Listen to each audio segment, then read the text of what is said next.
ہاں ٹھیک ہے.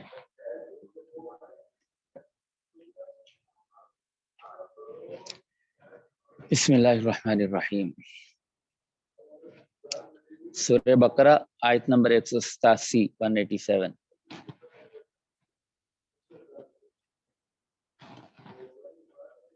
نئے ایڈیشن کا صفحہ 130. حکم نمبر 4 بر کے ذیل میں جو احکام بیان ہو رہے ہیں اس میں حکم نمبر 4 کہ روزے کی رات میں کھانے پینے اور جماع کی حلت. شروع اسلام میں یہ حکم تھا کہ رات کو ایک دفعہ سو جانے کے بعد پھر رات میں آنکھ کھلے تو کھانا پینا اور بیوی سے صحبت کرنا حرام تھا. بعض صحابہ سے غلبہ طلب میں اس حکم کے امتثال میں کوتاہی ہو گئی. پھر نادم ہو کر رسول اللہ صلی اللہ علیہ وسلم کو اس کی خبر دی. ان کی ندامت اور توبہ پر اللہ تعالیٰ نے رحمت فرمائی اور اس حکم کو منسوخ فرما دیا. احل لکم لیلۃ الصیام الرفث الی نسائکم ہن لباس لکم وانتم لباس لہن علم اللہ انکم کنتم تختانون انفسکم فتاب علیکم وعفا عنکم فالآن باشروہن وابتغوا ما کتب اللہ لکم وَكُلُوا وَاشْرَبُوا حَتَّى يَتَبَيَّنَ لَكُمُ الْخَيْطُ الْأَبْيَضُ مِنَ الْخَيْطِ الْأَسْوَدِ مِنَ الْفَجْرِ ثُمَّ أَتِمُّوا الصِّيَامَ إِلَى اللَّيْلِ. ترجمہ: احل لکم حلال کیا گیا تمہارے لیے، لیلۃ الصیام روزہ کی رات میں، الرفث الی نسائکم مشغول ہونا اپنی عورتوں سے، ہن لباس لکم وہ پوشاک ہیں تمہاری، وانتم لباس لہن اور تم پوشاک ہو ان کی. علم اللہ خبر تھی اللہ کو، انکم کنتم تختانون انفسکم، انکم کنتم تاکید سے کہ تم تختانون خیانت کرتے تھے، انفسکم اپنی جانوں سے، فتاب علیکم سو عنایت فرمائی تم پر، وعفا عنکم اور درگزر کیا تم سے، تم کو معاف کر دیا. فالآن باشروہن تو اب ملو ان سے، وابتغوا ما کتب اللہ لکم اور طلب کرو اس کو جو لکھ دیا ہے اللہ نے تمہارے لیے. وکلوا واشربوا اور کھاؤ اور پیو، حتی یتبین جب تک کہ واضح ہو جائے، لکم تم کو، الخیط الابید من الخیط الاسود من الفجر کہ واضح ہو جائے، من الخیط الابید من الخیط الاسود من الفجر واضح ہو جائے تم کو سفید دھاری جدا سیاہ دھاری سے صبح کی. ثم اتم الصیام الی اللیل پھر پورا کرو روزے کو رات تک. تفسیر: تم لوگوں کے واسطے روزہ کی شب میں اپنی بیویوں سے مشغول ہونا حلال کر دیا گیا، اور پہلے جو اس کی ممانعت تھی وہ موقوف کی گئی، کیونکہ آپس کے قرب اور اتصال کی وجہ سے وہ تمہارے لباس کی جگہ ہیں اور تم ان کے لباس کی جگہ ہو. خدا تعالیٰ کو اس کی خبر تھی کہ تم اس حکم الہی میں خیانت کر کے گناہ میں اپنے کو مبتلا کر رہے تھے، مگر خیر جب تم نے معذرت پیش کی تو اللہ تعالیٰ نے تم پر عنایت فرمائی اور تم سے درگزر کیا کہ تمہارے گناہوں کو دھو دیا. سو اب جب اجازت ہو گئی ہے تو ان سے ملو ملاؤ، اور جو اولاد تمہارے لیے اللہ نے لکھ دی ہے اس کو طلب کرو، اور جس طرح روزے کی رات میں بیوی سے ہم بستری کی اجازت ہے، اسی طرح یہ بھی اجازت ہے کہ تم رات میں جب چاہو کھاؤ بھی اور پیو بھی، اس وقت تک کہ صبح صادق کی روشنی کی سفید دھاری تم کو واضح ہو جائے رات کی تاریکی کی سیاہ دھاری سے، تو پھر صبح صادق سے رات آنے تک روزے کو پورا کیا کرو. صبح کی سفیدی کو سفید دھاری کے رات کی تاریکی کی سیاہ دھاری سے واضح ہو جانے سے مراد یہ ہے کہ صبح صادق یقینی طور سے ثابت ہو جائے.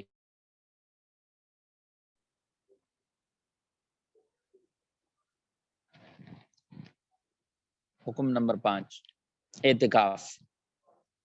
وَلَا تُبَاشِرُوهُنَّ وَأَنْتُمْ عَاكِفُونَ فِي الْمَسَاجِدِ اور نہ ملاؤ اپنا بدن اپنی عورتوں سے، وَأَنْتُمْ عَاكِفُونَ فِي الْمَسَاجِدِ اس حال میں کہ تم معتکف ہو مسجدوں میں. تفسیر اور اپنی بیویوں کے بدن سے بدن بھی شہوت کے ساتھ مت ملنے دو، جس زمانے میں کہ تم لوگ اعتکاف والے ہو، جو کہ مسجدوں میں ہوا کرتا ہے۔ مذکورہ احکام کی تاکید، تلک حدود اللہ فلا تقربوها كذلك يبين الله آیاتہ للناس لعلهم يتقون۔ تلک حدود اللہ، یہ ضابطے ہیں اللہ کے، فلا تقربوها، سو مت قریب ہو ان سے نکلنے کے، کذالک یبین اللہ آیاتہ، اسی طرح بیان فرماتا ہے اللہ تعالیٰ اپنے احکام، للناس لوگوں کے واسطے، لعلہم یتقون تاکہ وہ پرہیز رکھیں۔ تفسیر، یہ سب مذکورہ احکام خداوندی ضابطے ہیں، تو ان ضابطوں سے نکلنا تو کیسا، نکلنے کے نزدیک بھی مت ہونا۔ اور جس طرح اللہ تعالیٰ نے یہ احکام بیان کیے ہیں، اسی طرح اللہ تعالیٰ اپنے اور احکام بھی لوگوں کی اصلاح کے واسطے بیان فرمایا کرتے ہیں، اس امید پر کہ وہ لوگ احکام پر مطلع ہو کر ان احکام کے خلاف کرنے سے پرہیز رکھیں۔ حکم نمبر 6، مال حرام سے ممانعت۔ وَلَا تَأْكُلُوا أَمْوَالَكُمْ بَيْنَكُمْ بِالْبَاطِلِ وَتُدْلُوا بِهَا إِلَى الْحُكَّامِ لِتَأْكُلُوا فَرِيقًا مِّنْ أَمْوَالِ النَّاسِ بِالْإِثْمِ وَأَنْتُمْ تَعْلَمُونَ۔ وَلَا تَأْكُلُوا أَمْوَالَكُمْ، ترجمہ، اور نہ کھاؤ اپنے ایک دوسرے کے مال، بینکم آپس میں، بالباطل ناحق طریقے سے، وَتُدْلُوا بِهَا إِلَى الْحُكَّامِ، اور نہ لے جاؤ بہا ان کو، یعنی ان معاملات کو، إِلَى الْحُكَّامِ حاکموں تک، لِتَأْكُلُوا فَرِيقًا مِّنْ أَمْوَالِ النَّاسِ کہ کھا جاؤ حصہ لوگوں کے مالوں میں سے، فریق ایک گروہ کو کہتے ہیں، تو ایک حصہ من اموال الناس لوگوں کے مالوں میں سے، بالاسم گناہ کے ساتھ، ناحق، وانتم تعلمون جبکہ تم جانتے بھی ہو، یعنی خامخواہ کسی کو قضا میں، عدالت میں گھسیٹتے پھرو کے چند دن کیس لڑے گا، بھاگ جائے گا، اور پھر ہمارے پاس آ جائے گی پراپرٹی وغیرہ، یہ ساری چیزیں اس کے اندر آ جاتی ہیں۔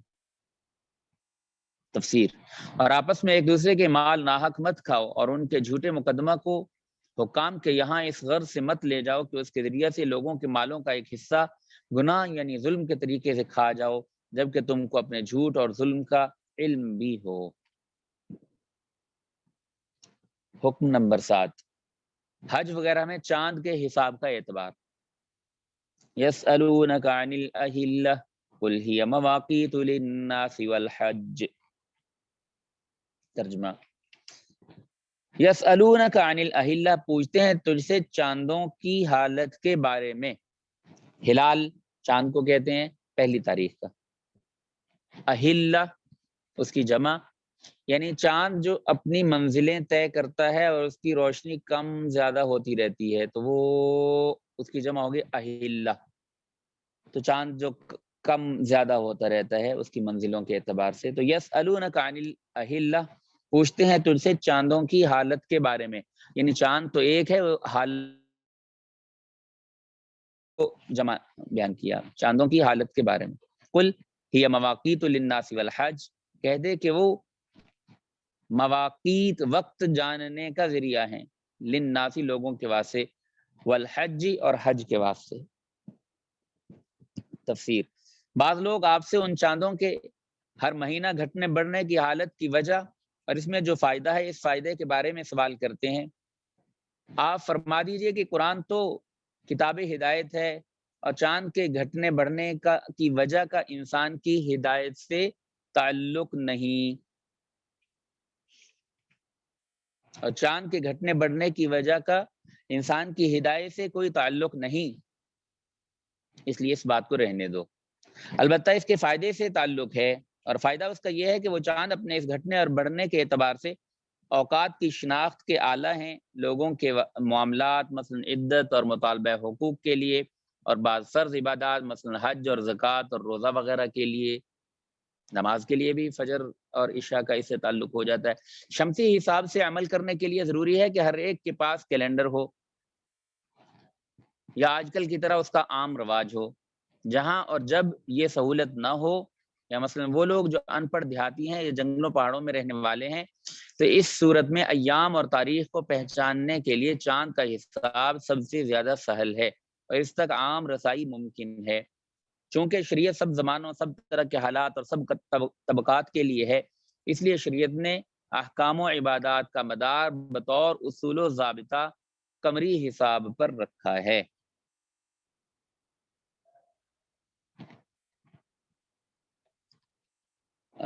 اس کو بلاغت کی زبان میں جو کہا کہ یسألونک عن الاہلہ، چاند کے گھٹنے بڑھنے کی کیا وجہ ہے یہ پوچھتے ہیں، اور حکم دے دیا قل ہی مواقیت للناس والحج۔ دو نام ہیں، ایک میرے ذہن سے نکل گیا، ایک اس کو کہتے ہیں جواب علی اسلوب الحکیم، جواب علی اسلوب الحکیم، اور ایک اصطلاحی لفظ، صرف ایک لفظ ہے وہ ابھی میرے ذہن میں نہیں آ رہا۔ مطلب اس کا یہ ہوتا ہے کہ آدمی کوئی سوال کرتا ہے اور جواب دینے والا جانتا ہے کہ اس کو اس سوال کا جواب دینے کا کوئی فائدہ نہیں ہے، البتہ اس کو ایک دوسری بات کا جواب دینے کا فائدہ ہے، تو کہتے ہیں جواب علی اسلوب الحکیم۔ وہ حکیم آدمی جانتا ہے کہ اس کا جواب یوں ہونا چاہیے۔ تو یہاں بھی وہ صنعت ہے علم بدیع، اس کو کہتے ہیں علم معانی، بیان اور بدیع، علم بلاغت کے تین شعبے ہیں جو پڑھائے بھی جاتے ہیں۔ تو علم بدیع میں مختلف جو جہتیں بیان کی جاتی ہیں کہ کس کس طرح سے کلام کیا جاتا ہے، تو ان میں یہ بھی ہے جواب علی اسلوب الحکیم، کہ تم نے جو سوال کیا ہے اس کا جواب دینا کوئی ضروری نہیں، بلکہ ایک دوسرا سوال ہونا چاہیے تھا جس کا جواب یہ ہے۔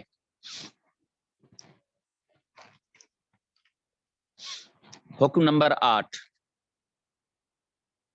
حالت احرام میں گھر آنے کے طریقے کی اصلاح۔ بعض لوگ اسلام سے پہلے اگر حج کا احرام باندھنے کے بعد کسی ضرورت سے گھر جانا چاہتے تھے، یہ یعنی مکہ والوں کے لیے، یہ تو دور والے تو چھوڑ چھاڑ کے آ جائیں گے، جو قریش مکہ وغیرہ تھے، یہ ان کا ایک تھا انداز کہ اسلام سے پہلے اگر حج کا احرام باندھنے کے بعد کسی ضرورت سے گھر جانا چاہتے تھے تو دروازے سے جانا ممنوع جانتے تھے، اس لیے پشت کی دیوار میں نقب دے کر اس میں سے اندر جاتے تھے اور اس عمل کو فضیلت سمجھتے تھے، یا بعض تفسیروں میں یہ بھی لکھا کرتے تھے دیوار کو پھلانگ کر جاتے تھے۔ تو حق تعالیٰ اس کے متعلق حج کے ذکر کے بعد ارشاد فرماتے ہیں وَلَيْسَ الْبِرُّ بِأَن تَأْتُوا الْبُيُوتَ مِن ظُهُورِهَا وَلَكِنَّ الْبِرَّ مَنِ اتَّقَىٰ وَأْتُوا الْبُيُوتَ مِنْ أَبْوَابِهَا وَاتَّقُوا اللَّهَ لَعَلَّكُمْ تُفْلِحُونَ۔ لَيْسَ الْبِرُّ، اور نہیں ہے نیکی، بِأَن تَأْتُوا الْبُيُوتَ، یہ کہ تم آؤ گھروں میں، من ظُهُورِهَا، ان کی پشت کی طرف سے، وَلَكِنَّ الْبِرَّ مَنِ اتَّقَىٰ، اور لیکن نیکی یہ ہے کہ کوئی بچے حرام سے، وَأْتُوا الْبُيُوتَ مِنْ أَبْوَابِهَا، اور آؤ گھروں میں، من ابوابها، ان کے دروازوں سے، واتقوا اللہ، اور ڈرتے رہو اللہ سے، لعلکم تفلحون، تاکہ تم کامیاب ہو جاؤ۔ تفسیر، اور اس میں کوئی نیکی اور فضیلت نہیں کہ گھروں میں ان کی پشت کی طرف سے آیا کرو، ہاں لیکن نیکی اور فضیلت یہ ہے کہ کوئی شخص حرام چیزوں سے بچے، اور گھروں میں دروازہ کی طرف سے آنے کو ہم نے حرام نہیں کیا، اس لیے اگر آنا چاہو تو گھروں میں ان کے دروازوں سے آؤ، اور اصل الاصول تو یہ ہے کہ خدا تعالیٰ کی نافرمانی سے ڈرتے رہو تاکہ تم دارین میں کامیاب ہو۔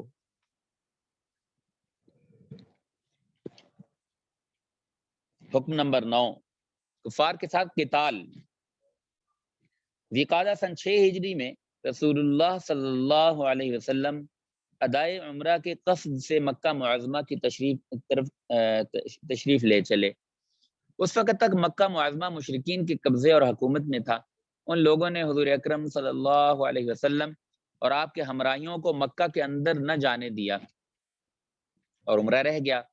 بڑی گفتگو کے بعد یہ معاہدہ قرار پایا کہ آئندہ سال تشریف لا کر عمرہ ادا فرمائیں۔ چنانچہ ذی سن 7 ہجری میں آپ اسی قصد سے تشریف لے چلے، لیکن آپ کے ساتھی مسلمانوں کو اندیشہ ہوا کہ شاید مشرکین اپنا معاہدہ پورا نہ کریں اور مقابلے اور لڑائی پر آمادہ ہو جائیں، تو ایسی حالت میں خاموش رہنے میں مصلحت نہ ہوگی، اور اگر مقابلہ کیا جائے تو ذی میں قتال لازم آتا ہے، جبکہ یہ ان 4 مہینوں میں سے ہے جن کو اشہر حرم کہا جاتا ہے، یعنی حرمت و احترام والے مہینے کہا جاتا ہے۔ ان چاروں مہینوں میں اس وقت تک قتل و قتال حرام اور ممنوع تھا۔ یہ 4 مہینے ذی الحجہ، محرم اور رجب تھے۔ غرض مسلمان اس تردد سے پریشان تھے۔ حق تعالیٰ نے یہ آیتیں نازل فرمائیں کہ ان معاہدہ کرنے والوں کے ساتھ باہمی معاہدہ کی وجہ سے تم کو اپنی جانب سے قتال میں پہل کرنے کی اجازت نہیں، لیکن اگر وہ لوگ خود عہد شکنی کریں اور تم سے لڑنے کو آمادہ ہو جائیں تو اس وقت تم کسی طرح کا اندیشہ دل میں مت لاؤ۔ وَقَاتِلُوا فِي سَبِيلِ اللَّهِ الَّذِينَ يُقَاتِلُونَكُمْ وَلَا تَعْتَدُوا إِنَّ اللَّهَ لَا يُحِبُّ الْمُعْتَدِينَ وَاقْتُلُوهُمْ حَيْثُ ثَقِفْتُمُوهُمْ وَأَخْرِجُوهُمْ مِنْ حَيْثُ أَخْرَجُوكُمْ وَالْفِتْنَةُ أَشَدُّ مِنَ الْقَتْلِ وَلَا تُقَاتِلُوهُمْ عِندَ الْمَسْجِدِ الْحَرَامِ حَتَّى يُقَاتِلُوكُمْ فِيهِ فَإِنْ قَاتَلُوكُمْ فَاقْتُلُوهُمْ كَذَلِكَ جَزَاءُ الْكَافِرِينَ فَإِنِ انْتَهَوْا فَإِنَّ اللَّهَ غَفُورٌ رَحِيمٌ وَقَاتِلُوهُمْ حَتَّى لَا تَكُونَ فِتْنَةٌ وَيَكُونَ الدِّينُ لِلَّهِ فَإِنِ انْتَهَوْا فَلَا عُدْوَانَ إِلَّا عَلَى الظَّالِمِينَ الشَّهْرُ الْحَرَامُ بِالشَّهْرِ الْحَرَامِ وَالْحُرُمَاتُ قِصَاصٌ فَمَنِ اعْتَدَىٰ عَلَيْكُمْ فَاعْتَدُوا عَلَيْهِ بِمِثْلِ مَا اعْتَدَىٰ عَلَيْكُمْ وَاتَّقُوا اللَّهَ وَاعْلَمُوا أَنَّ اللَّهَ مَعَ الْمُتَّقِينَ۔ اور لڑو راہ خدا میں، الذین یقاتلونکم، ان لوگوں سے جو لڑنے لگیں تم سے، ولا تعتدوا، اور مت تجاوز کرو حد سے، ان اللہ لا یحب المعتدین، بے شک اللہ تعالی نہیں پسند کرتا، لا یحب نہیں پسند کرتا، المعتدین حد سے تجاوز کرنے والوں کو۔ وقتلوہم، اور قتل کرو ان کو، حیث ثقفتموہم، جس جگہ پاؤ تم ان کو، وَأَخْرِجُوهُمْ، اور نکال دو ان کو، من حیث اخرجوکم، جہاں سے نکالا انہوں نے تم کو، والفتنة اشد من القتل، اور شرارت یعنی عہد شکنی زیادہ سخت ہے قتل کرنے سے۔ ولا تقاتلوہم، اور نہ لڑو ان سے، عند المسجد الحرامی، مسجد حرام کے پاس، حتی یقاتلوکم فیہ، یہاں تک کہ وہ لڑیں تم سے، فیہ، اس میں، اس جگہ میں، یہاں تک کہ وہ لڑیں تم سے اس جگہ میں۔ فَإِن قَاتَلُوكُمْ فَاقْتُلُوهُمْ، پھر اگر وہ خود ہی لڑیں تم سے تو تم قتل کرو ان کو، كَذَلِكَ جَزَاءُ الْكَافِرِينَ، اسی طرح ہے سزا، بدلہ، سزا کافروں کی۔ فَإِنِ انْتَهَوْا، پھر اگر وہ باز آ جائیں، فَإِنَّ اللَّهَ غَفُورٌ رَحِيمٌ، تو بے شک اللہ ہے بہت بخشنے والا، رحم کرنے والا، نہایت مہربان۔ وَقَاتِلُوهُمْ، اور لڑو ان سے، حتی لا تکون فتنۃ، یہاں تک کہ نہ باقی رہے فساد عقیدہ کا، فتنہ، وَيَكُونَ الدِّينُ لِلَّهِ، اور رہے دین خدا تعالی کا۔ فَإِنِ انْتَهَوْا، پھر اگر وہ باز آئیں، فَلَا عُدْوَانَ إِلَّا عَلَى الظَّالِمِينَ، تو نہیں ہے زیادتی مگر ظالموں پر۔ الشہر الحرام بالشہر الحرامی، حرمت والا مہینہ ہے بعوض حرمت والے مہینہ کے، والحرمات قصاص، اور حرمتیں بدلہ کی چیز ہیں۔ فمن اعتدى علیکم، پھر جو زیادتی کرے تم پر، فاعتدوا علیہ، تو تم زیادتی کرو اس پر، بمثل ما اعتدى علیکم، جیسی اس نے زیادتی کی ہے تم پر، واتقوا اللہ، اور ڈرتے رہو اللہ سے، واعلموا، اور یقین کر لو، ان اللہ مع المتقین، کہ اللہ تعالی ساتھ ہے پرہیزگاروں کے۔ تفسیر، اور بے تکلف تم بھی لڑو اللہ کی راہ میں دین کی حمایت کی نیت سے ان کافر لوگوں کے ساتھ جو عہد توڑ کے تمہارے ساتھ لڑنے لگیں، اور از خود حد معاہدہ سے مت نکلو کہ عہد شکنی کر کے لڑنے لگو۔ واقعی اللہ تعالیٰ قانون شرعی کی حد سے نکلنے والوں کو پسند نہیں کرتے، اور جس حالت میں کافر کرو جہاں ان کو پاؤ، اور خواہ ان کو مکہ سے نکال باہر کرو جہاں سے انہوں نے تم کو تنگ کر کے اور ایذائیں پہنچا کر کے نکالا اور ہجرت کرنے پر مجبور کیا، اور تمہارے اس قتل کرنے اور اخراج کرنے کے بعد بھی عقلاً الزام نہیں رہے انہی پر رہے گا، کیونکہ جو شکنی ان سے واقع ہوگی بڑی شرارت کی بات ہے، اور ایسی شرارت ضرر میں قتل و اخراج سے بھی سخت تر ہے، کیونکہ اس قتل اور اخراج کی نوبت اس شرارت ہی کی بدولت پہنچتی ہے، اور ان کے ساتھ قتال میں پہل کرنے سے معاہدہ کے علاوہ ایک اور امر بھی مانے ہے، وہ یہ کہ حرم شریف یعنی مکہ اور اس کے گردا گرد ایک واجب الاحترام جگہ ہے، اور اس میں قتال کرنا اس کے احترام کے خلاف ہے، اور یہ ہر مذہب جو آسمانی ہونے کا کسی بھی درجے میں قائل ہے، جس کے پاس کوئی نہ کوئی کتاب ہے، یعنی اس سے ملحد ہی نکلتے ہیں، باقی تقریباً چاہے ہندو بھی ہوں تو کچھ کتابیں وغیرہ کچھ پوتھیاں ان کے پاس بھی ہیں، تو ان کی یہ ایک خصوصیت ہے ہر آسمانی مذہب کی کہ وہ ایک خاص جگہ کو محترم جگہ مانتے ہیں، جس کو رکھ کہتے ہیں ہندی میں، رکھ، ایک خاص علاقہ، اس کے کچھ خاص احکام، جس طرح یہودیوں کا یروشلم ہے، عیسائیوں کا ویٹیکن سٹی وغیرہ کہلاتا ہے، مسلمانوں کا یہ ہے، سکھوں کا وہ کوئی تھا ننکانہ صاحب نہیں، گولڈن ٹیمپل، وہ جو اندرا گاندھی نے وہاں پہ بلیک کیٹس کے ذریعے کیا تھا، تو ہر مذہب کا ایک ہوتا، اسی طرح ہر مذہب کے اندر ایک مقدس پانی بھی ہوتا ہے، وہ اسلام کے اندر زمزم ہے، ہندوؤں کے ہاں حالانکہ کوئی ان کی بنیاد کوئی خاص نہیں ہے، لیکن ان کے ہاں بھی ہے، وہ ان کا وہ مقدس چشمہ جو ہے وہ پاکستان چکوال کے اندر ہے، چکوال میں، تو اس طرح کا ایک جس کو کہتے ہیں خاص رکھ، جس کے کچھ خاص احکامات اور کچھ خاص حرمت کی باتیں تو تقریباً ہر مذہب کے اندر پائی جاتی ہیں، یہ کہہ رہے کہ ان کے ساتھ قتال میں پہل کرنے سے معاہدہ کے علاوہ ایک اور امر بھی مانے ہے، وہ یہ کہ حرم شریف یعنی مکہ اور اس کا گرد گرد ایک واجب الاحترام جگہ ہے، اور اس میں قتال کرنا اس کے احترام کے خلاف ہے، اس لیے بھی حکم دیا جاتا ہے کہ ان کے ساتھ مسجد حرام کی قرب و نواح میں جو حرم کہلاتا ہے قتال مت کرو جب تک کہ وہ لوگ وہاں تم سے خود نہ لڑیں، ہاں اگر وہ کفار خود ہی لڑنے کا سامان کرنے لگیں تو اس وقت پھر تم کو بھی اجازت ہے کہ تم بھی ان کو مارو دھاڑو، ایسے کافروں کی جو حرم میں لڑنے لگیں ایسی ہی سزا ہے، پھر اگر قتال شروع کرنے کے بعد بھی وہ لوگ یعنی مشرکین مکہ اپنے کفر سے باز آ جائیں اور اسلام قبول کر لیں تو ان کا اسلام بے قدر نہ سمجھا جائے گا، بلکہ اللہ تعالیٰ بہت بخشنے والے ہیں، ان کے گزشتہ کفر کو بخش دیں گے اور مغفرت کے علاوہ بے شمار نعمتیں دے کر ان پر مہربانی بھی کرنے والے ہیں، اور اگر وہ لوگ اسلام نہ لائے تو اگرچہ دوسرے کفار کے لیے اسلامی قانون یہ ہے کہ وہ اپنے مذہب پر رہتے ہوئے بھی اگر اسلامی حکومت کی اطاعت اور جزیہ دینے کا اقرار کر لیں تو ان کا قتل ہی جائز نہیں رہتا، بلکہ ان کے حقوق کی حفاظت اسلامی حکومت پر لازم ہو جاتی ہے، مگر یہ خاص کفار چونکہ اہل عرب ہیں اس لیے ان کے لیے قانون جزیہ نہیں بلکہ ان کے لیے صرف دو راستے ہیں، اسلام یا قتل، اس واسطے ان کے ساتھ اس حد تک لڑو کہ ان میں فساد عقیدہ یعنی شرک کا فتنہ نہ رہے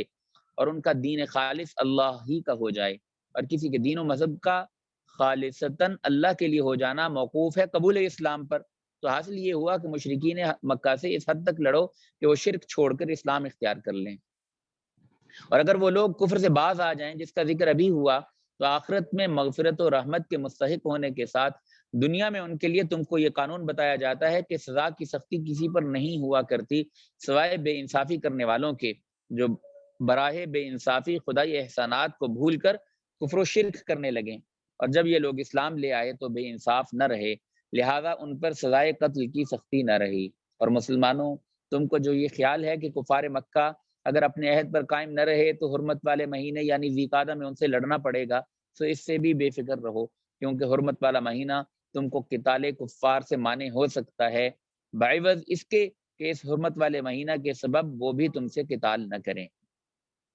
اور وجہ یہ ہے کہ یہ حرمتیں تو عوض معاوضہ کی چیزیں ہیں، تو جو تمہارے ساتھ ان حرمتوں کی رعایت کرے تو تم بھی رعایت رکھو، اور جو تم پر ایسی حرمتوں کی رعایت نہ کر کے زیادتی کرے تو تم بھی اس پر زیادتی کرو جیسی اس نے تم پر زیادتی کی ہے، اور ان سب مذکورہ احکام کے برتاؤ میں اللہ تعالیٰ سے ڈرتے رہو کہ کسی امر میں شرعی حد سے تجاوز نہ ہونے پائے، اور یقین کر لو کہ اللہ تعالیٰ اپنی عنایت اور رحمت سے ان ڈرنے والوں کے ساتھ ہوتے ہیں۔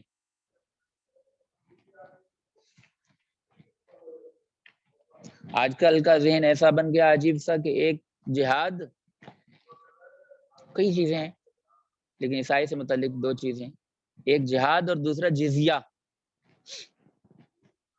اب ایک ان پہ بہت اعتراض ہے مغرب کو. مستشرقین نے شروع کیا تھا 17ویں صدی میں، وہ آج تک اسی کی جگالی چل رہی ہے، جو وہ مطلب کہہ گئے لکھ گئے، تو آج کل کے لوگ بھی بس وہی باتیں نقل کرتے جا رہے ہیں. اور چونکہ وہ اصل اصول بنیاد تو ہے نہیں، بس جی ہمارا دل یوں چاہتا ہے، ہمارا کہنا یوں ہے، تو اب یہ ہمارا کہنا ان کی سب سے بڑی دلیل ہے، اس لیے کوئی دلیل کی دنیا میں ان سے بات بھی نہیں ہو سکتی. تو ایک تو قتال، جی اسلام میں جہاد ہے، یہ بات گویا کہ اسلام کے خلاف فرد جرم قائم کرنے کے لیے کافی ہے ان کے ہاں. اور دوسرا جزیہ. ایک ساتھی آئے کینیڈا سے ملے، تو وہ کہہ رہے یار میں اپنے گھر میں رہتا ہوں، میرا وہ ہے پڑوسی، وہ کہہ رہا ہے میں اپنے گھر میں رہتا ہوں، مجھے اسلام قبول کرو، نہیں تو مجھے پیسے دو ورنہ میں تمہیں ماروں گا. یہ کیا بات ہے؟ میں کہ یہ بات یوں نہیں ہے جس طرح اس نے پیش کی ہے. کیوں؟ افراد کے ذمے قتال نہیں ہے، فرد کے ذمے قتال نہیں ہے. اجتماعی ذمہ داری کا مطلب یہ حکومت کی ذمہ داری ہے، اور حکومت کو تاہی کرے تو اہل حکومت اس کے جواب دہ ہوں گے قیامت کے دن. فرد سے اس کا سوال نہیں ہوگا کہ بھی حکومت اگر جہاد نہیں کر رہی تھی تو فرد نے تلوار کیوں نہیں اٹھائی. تو فرد کی ذمہ داری نہیں ہے، تو لا یکلف اللہ نفسا الا وسعها. تو یہ تو ہے کہ دل کڑنا چاہیے اور اس کے لیے دعائیں بھی ہونی چاہیے اور اپنی بساط بھر کوشش بھی ہونی چاہیے، لیکن یہ کہ اس سے یہ سوال نہیں ہوگا کہ تم نے تلوار اٹھا کے لڑنا کیوں نہیں شروع کیا، وہ فرد ہے. اور پھر جب اسلامی حکومت کی طرف سے باقاعدہ جہاد اور قتال کا اعلان ہو اور پھر لڑائی ہو شرعی حدود کے مطابق، تو پھر ایک مرحلہ ہے جہاں پہ آگے کہا جاتا ہے کہ بھائی یا تو اسلام قبول کر لو، لکم ما لنا وعلیکم ما علینا، تمہارے حقوق بھی وہ جو ہمارے اور تمہاری ذمہ داریاں بھی وہ جو ہماری، ہم بھائی بھائی. اور اگر یہ نہیں تو پھر ایسا تو نہیں ہے کہ اب اللہ کی زمین ہو اور اللہ کی زمین پہ نظام کوئی اور چلے اور کفر ہمیں اور لوگوں کے پاس دعوت لے کے جانی ہے. تو امن و امان قائم رکھنے کے لیے پھر یہ ہے کہ تم ہمیں ٹیکس دو، یوں کہہ لو آسان آج کی زبان ذرا اس کو سمجھتی ہے. ٹیکس ہمارے ہاں تو جزیہ مطلب ٹیکس کی مد میں نہیں ہے، لیکن آج کل کے لحاظ سے ٹیکس ہی سمجھا جائے کہ تم ہمیں پیسے دو، ہم امن و امان قائم کر کے رہیں گے، تم پہ ظلم بھی نہیں ہوگا، تعدی بھی نہیں ہوگی، عدالتی نظام بھی بالکل صحیح چلے گا اور تمہارے حقوق کی بھی رعایت کی جائے گی. لیکن یہ ہے کہ تمہیں اس کے عوض کچھ دینا پڑے گا. ہاں عورتیں نہ دیں گی، بچے نہ دیں گے، نہ کمانے والا بوڑھا نہ دے گا، تو باقی رہ گئے جوان اور مضبوط آدمی، بس وہ دیں گے. اور دیں گے کتنا؟ اس کی وہ کیٹیگری ہے 4 8 16 درہم سالانہ. اس سے زیادہ شاید کہ ہماری 1 یا 2 مہینے کی جو بجٹ کی خریداری ہے نا، اس کے ضمن میں ہم سیلز ٹیکس میں دے دیتے ہیں. لیکن وہ اتنا سا جزیہ ادا کر کے پورے ملک اور علاقے کے اندر جو ہے امن و امان کی ذمہ داری اسلامی حکومت کی ہو جاتی تھی. تو کل بھی کسی نے پوچھا تو ایسے میرے ذہن میں بس تھا، تو یہ جزیہ یہ گویا کہ ایک محکوم بن کے، اور ایک تو اپر ہینڈ ہوتا ہے نا، دوسرا کیا ہوگا مطلب نیچے والا، زیر دست، زبردست نہیں، زیر دست بن رہنا. بہرحال تھوڑی سی ذلت تو ہے. تو کہا کہ نبی اکرم صلی اللہ علیہ وسلم چونکہ عربی ہیں تو اس نسبت کی وجہ سے عربوں کو کہا کہ تمہیں جزیہ نہ دینا پڑے، تم سیدھے اسلام میں آؤ، اگر نہیں تو پھر تم سے مرنے کی حد تک قتال ہوگا، جزیے کی ذلت تم پر مسلط نہیں کی جائے گی. تو یہ عربوں کے لیے حکم ہے کہ ان پر جزیہ نہیں ہے. باقی پوری دنیا کے جتنے بھی عجم ہیں جن کے انصاب بنیادی طور پر محفوظ نہیں رہے، تقریباً ضائع ہو چکے ہیں، تو وہ جو نسب کی ایک عزت تھی وہ عربوں کے ہاں باقی رہ گئی اور باقی عجم کے ہاں ضائع ہو چکی. تو ان پر زیر دست رہ کے زندہ رہنے کی گنجائش باقی رہی. عربوں کے لیے یہ معاملہ تھوڑا سا سخت ہے، لیکن غیر عرب کے لیے اس کے اندر گنجائش ہے. تو اور گنجائش بھی کیا کہ ایک امن و امان کی حالت قائم رہے، اس میں فرق نہ آئے، اس کے لیے ایک انتظامی تدبیر ہے. جس کو سمجھ آتی ہے آئے، نہیں آتی نہ آئے، اللہ ہمیں توفیق دے، ہم تو یہی کریں گے.